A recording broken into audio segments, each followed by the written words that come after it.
belə insanlar axirət ləzzətlərini də huri, qılman, cənnətdəki yemək, içmək bu kimi digər şeylərdə görürlər. Ləzzət təkcə cismani ləzzətlərdən ibarət deyil.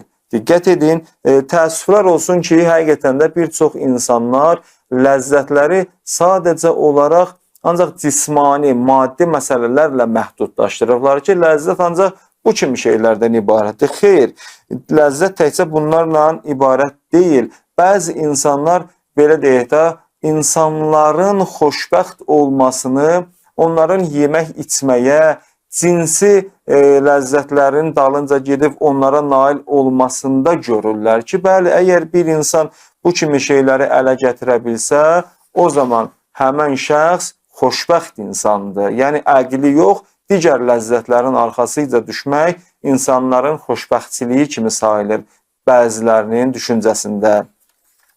Təbii olaraq belə insanlar axirət ləzzətlərini də huri, qılman, cənnətdəki yemək, içmək bu kimi digər şeylərdə görürlər. Cəhənnəm əzabını isə elə cəhənnəmin atəşində, odunda və bu kimi şeylərdə görürlər ki, elə bilirlər ancaq ləzzət və ağrı bunlardan ibarət. Əslində o cür deyil və bu düşüncə sahibləri, diqqət edin, bu təfəkkürdə olan insanlar hətta etdikləri ibadəti belə cənnətdəki ləzzətlərə çatmaq və cəhənnəm əzabından xilas olmaqdan ötürü yerinə yetirirlər. Yəni, ibadət bir növ ticarətdir burada.